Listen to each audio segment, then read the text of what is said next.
a minha vida está aqui.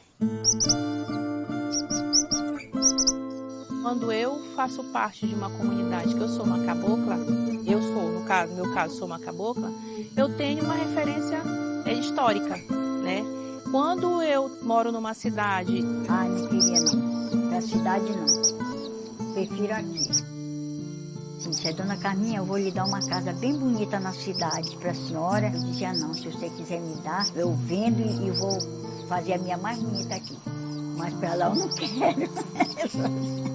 Tem muitas pessoas que dizem que é muito bom, devido ter supermercado, ter condução, mas não existe lugar melhor do que esse aqui, a natureza. A floresta, ela de alguma forma acolhe. Quando as pessoas saem dali, há uma possibilidade muito grande de vir alguém transformar aquilo em negócio. E aí ele vai desmatar, vamos ter prédios ou casas. Se a cidade chegar por aqui, como já está perto dele, tem mais mato, mais para dentro, eu vou mais para lá. É.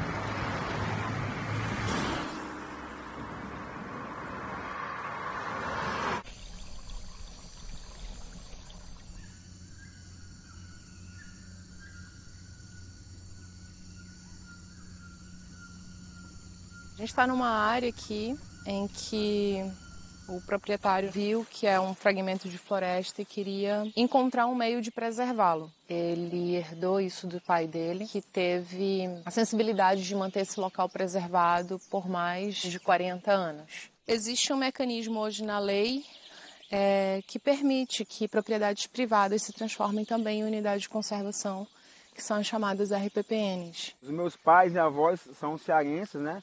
Meus pais vieram para cá há mais de 40 anos atrás e eu fui criado na cidade, mas eu sempre vinha para esse sítio. Meu pai nunca chegou assim, meu filho, nunca desmate uma árvore. Ele nunca disse isso, mas ele deu o exemplo. Eu recebi isso deles de uma maneira muito simples, mas muito honesta e direta. Se você não desmatar, você vai ter sempre. Essa área tem um detalhe muito importante. Dentro desse terreno tem nascentes.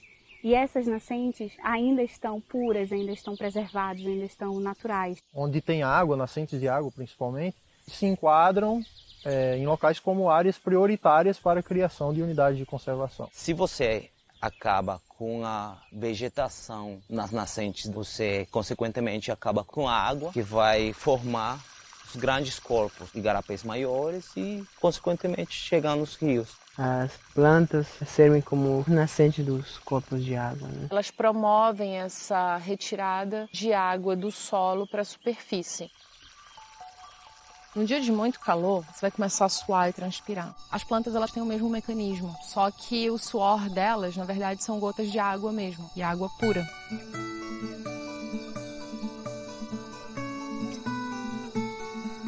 Através das raízes ela tira do solo, passa por dentro do sistema do qual ela se alimenta para fazer as reações bioquímicas que ela precisa para os nutrientes dela. Desse excedente ela sua, e isso a gente tem um nome que ele se chama evapotranspiração. E ele vai criando pequenas nuvenzinhas em que é a água que ela está emanando através de vapor para a atmosfera. Imagina então nessa imensidão aqui de folhas fazendo isso, que é a floresta amazônica.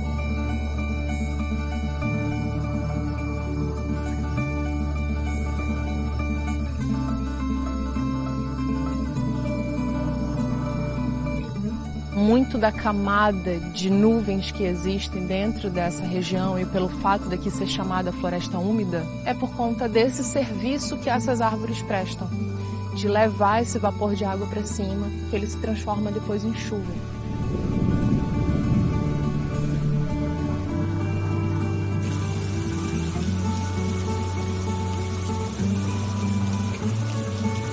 Dentro do nosso país, por exemplo, o grande responsável pelas chuvas e do ciclo hidrológico é essa floresta.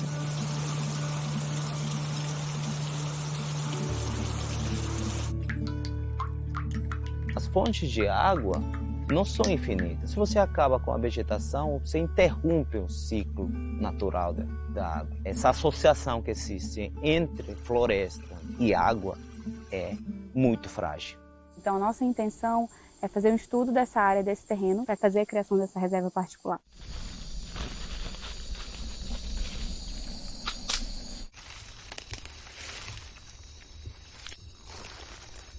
A gente tem que prover informações sobre como é o local em termos de meio ambiente. Quanta vida tem aqui dentro, nesse punhado. Um ser depende do outro para estar aqui. O que a gente está em busca aqui são de pequenos invertebrados, no caso aqui são colêmbulos e ácaros. Esses animais, eles são bioindicadores. Um bioindicador, ele é a presença de um ser, né, biológico, muito característico de uma determinada área. Ele normalmente traz a característica de qualidade. Eles são muito sensíveis às mudanças ambientais e eles morrem muito fácil. Então, quando a gente compara uma área que a gente sabe está bem preservada com uma área que passou por um processo de degradação, a gente pode inferir e dizer as características do hábitat. Aqui a gente tem a presença de bactérias, de fungos, de protozoários, de pequenos insetos que estão atuando aqui todos em conjunto.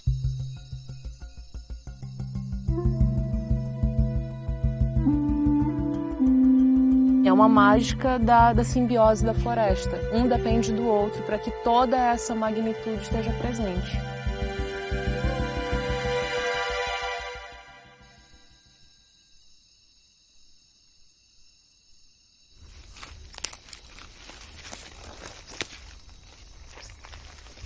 Quando a gente iniciou os estudos aqui, a equipe ambiental montou algumas câmeras trap.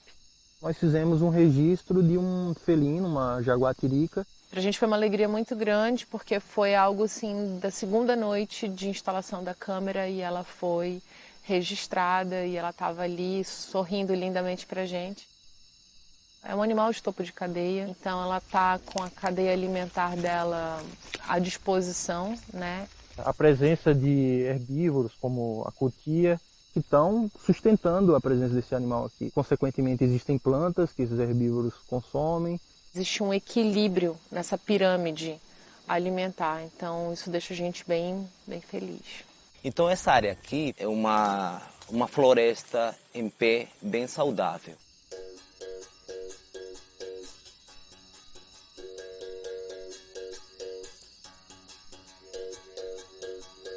A gente pensa que a floresta amazônica é uma floresta assim, um mato verde contínuo, né? Nesse pequeno fragmento aqui de 140 hectares, e você descobre dentro de um trabalho de botânica que foi descoberta uma espécie de uma folha que ainda não tinha sido catalogada, você usa isso como uma probabilidade para a Amazônia como um todo. Tudo está interligado, as árvores, os insetos, os animais, a fauna, a flora, tudo faz parte do mesmo ecossistema. Então, eu tenho convicção de que a gente mantendo isso em pé, toda essa fauna e flora vai estar preservada. Eu realmente gostaria que essa mensagem chegasse para as pessoas que virão aqui no futuro, que vão caminhar aqui no futuro, que vão olhar isso aqui no futuro como um local preservado, lembrando que um grupo de pessoas veio aqui, chancelou isso aqui, ó, isso aqui tem que ficar em pé pro resto da vida. Isso aqui é uma reserva particular e não vamos matar mais.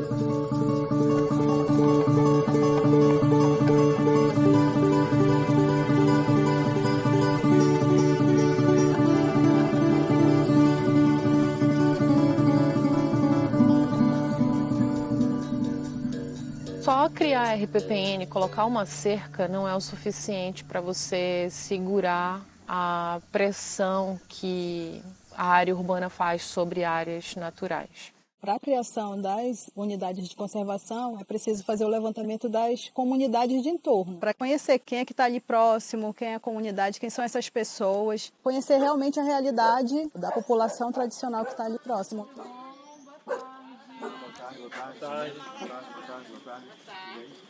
Passa daí,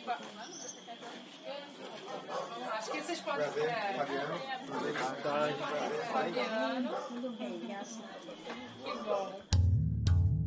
O final da comunidade dá até o terreno.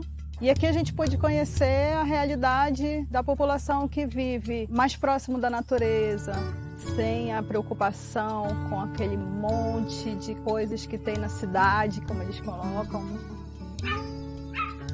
Que eles não têm interesse nenhum de sair daqui do local, porque eles se sentem em vontade. Muitos deles vieram do interior do estado do Amazonas, então eles conseguem encontrar um pouco a realidade. Mora só aqui com seus filhos? Moro só eu com ele, que eles saíram agora. Os outros moram tudo ao redor. Desde a cula da subida para cá eles estão morando. A senhora povoou aqui essa comunidade? Todinho. Meus filhos é quase a comunidade da Carminha. Com os filhos tudinho. Esse lugar traz paz para mim, principalmente nesse lugar que eu moro, perto da reserva, perto dessa mata linda e maravilhosa, né? E isso me dá um conforto muito grande, até para minha saúde. Ai, meu Deus, aqui eu estou muito feliz, mano. Eu planto minhas plantas, não compro verdura nem nada. Planto cheiro verde, planto cebola, planto meu mamão, como meu mamão. O que a senhora está achando da gente transformar o terreno lá na reserva? Vai garantir que a senhora vai estar sempre perto da floresta, né? É, sempre perto da floresta. A senhora achou bom isso? A senhora gostou? Achei, gostei. Eu vou ficar feliz, né? A Branca disse que aí tinha uma onça. Esturrava até da casa dela, né, Branca? Vê não, mas a gente ouve a pedra. Os cachorros começam a latir, mas elas estão aí atrás, quase toda noite elas estão passeando. Quando vem alguém de fora para tentar derrubar a mata ou caçar alguma coisa, eles sempre fazem a denúncia para os órgãos, justamente porque eles não querem que isso aconteça, que eles não percam esse espaço. Você que mora aqui e que viveu numa casa, por exemplo, de chão, de areia, de pedra, de grama e com água, chega uma hora que você precisa daquilo. Trazer eles como aliados para a preservação dessa área. Se ele preservar a natureza, ele está de parabéns. Se eu desmatar aqui hoje, se eu resolver mudar de plano, mudar de ideia e começar a desmatar isso aqui, essa fonte de água vai secar.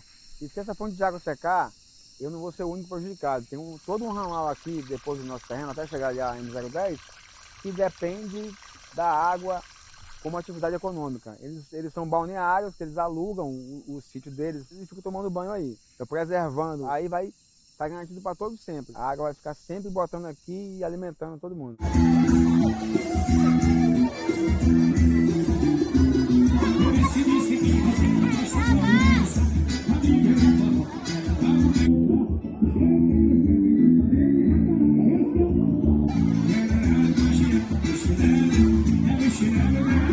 A gente mora em Manaus, no bairro Cidade Nova, e eu estou aqui com as crianças, que elas são da minha igreja. É um lugar onde a gente se encontra em contato direto com a natureza, né? É um lugar tranquilo, sossegado, onde a água é muito limpa, muito pura. Eu, por exemplo, cheguei a ver vários balneários, banhar em balneários próximos da cidade, e hoje meus filhos não têm mais acesso a isso. Antes era mais acessível, hoje com a poluição dos rios, infelizmente, a gente tem que ir para um lugar mais longe, né? Não é tão fácil o acesso como antes. Seria muito triste, né? Perder um local tão bom e agradável, bonito, em contato direto com a natureza, né? Ter a oportunidade de ensinar para essas crianças a preservação, como é bom ter um lugar, né, tão gostoso para se refrescar no sol como está hoje, para justamente tirar elas da frente de tanta mídia, né, de tanta tecnologia. Então, hoje em dia não está sendo tão valorizado os momentos de lazer. Se você está olhando a gente, você prefere ficar na frente do celular ou você prefere mergulhar aqui? Fica mais legal? Mergulhar aqui, né? É mais legal, você acha? É mesmo?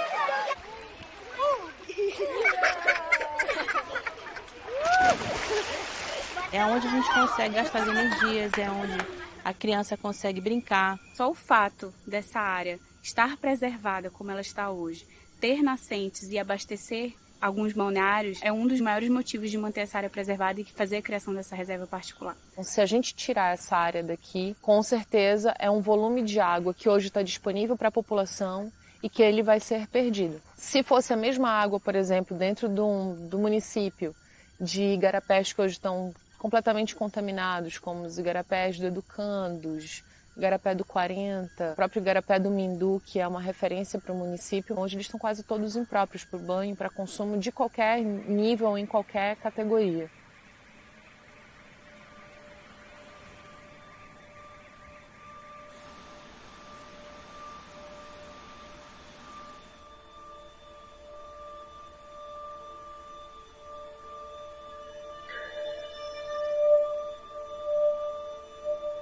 O Igarapé do Mindu já foi um lugar como esse aqui. E isso não foi muito tempo atrás. Isso serve para a gente usar como referência para a maioria dos igarapés do município. Então, essa é a velocidade com que a poluição chega. Por isso que fragmentos de floresta dentro de áreas urbanas, eles são muito importantes para manter esse equilíbrio natural.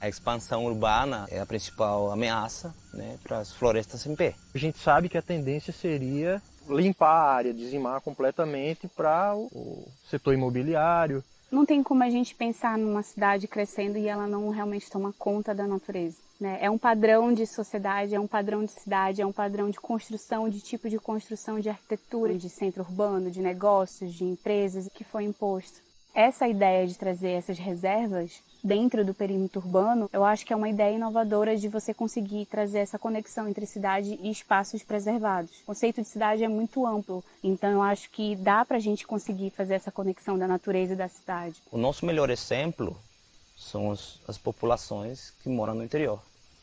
São populações que têm, sei lá quantos anos, quantas décadas, quantos ciclos. E a floresta está aí, saudável, não é?